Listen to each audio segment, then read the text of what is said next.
Hi, I would like to introduce to you our ideas about corporate culture. First of all, corporate culture is enormously important. We have found in our international work that sometimes corporate culture overrides national cultures.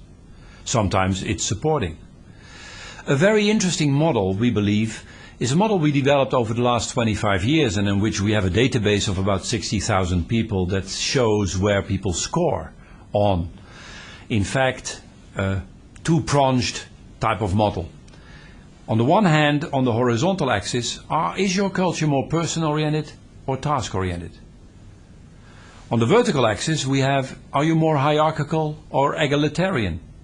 If you combine that, you get four typologies of organizational culture.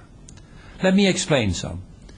The combination of an egalitarian and task-oriented culture we call the guided missile. The guided missile in an international context is very Anglo-Saxon. It's based on strategy, management by objectives, and people are paid for performance.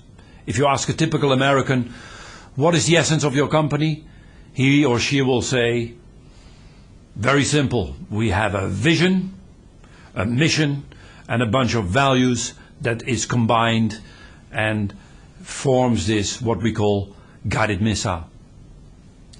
The guided missile is loaded with MBAs, in the Netherlands better known as mediocre but arrogant. The criticism on the guided missile is that very often it's not so much focusing on the person, and it's not so much focusing on the respect for authority. Let's now go to the Eiffel Tower. The Eiffel Tower is the task-oriented culture combined with hierarchy. If we ask a typical German, and you know the Eiffel Tower is very popular in the Germanic culture, the first thing a typical German would show is the organogram. The Eiffel Tower is based on structure, management by job description, and expertise. That's why very often the Germans have so many titles.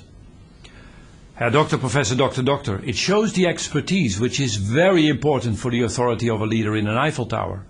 While in the guided missile, you hide your title if you have a PhD, because they might find out you have thought about the subject, which is the end of your career.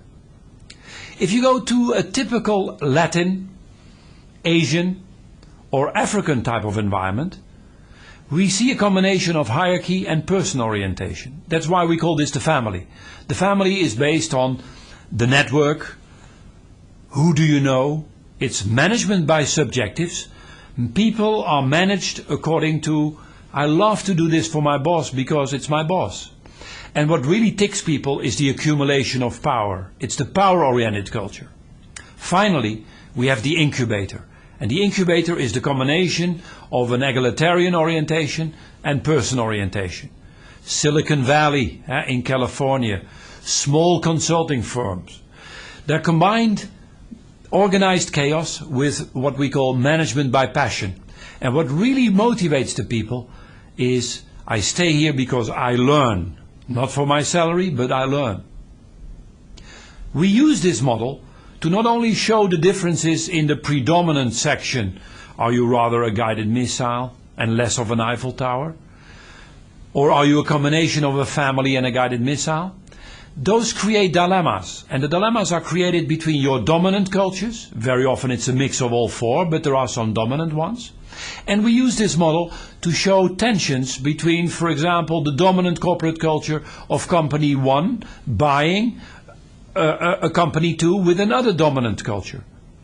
The dilemmas that are created between those dominant cultures are the source of dilemmas where we help companies to reconcile them. Thank you. And good luck in applying this.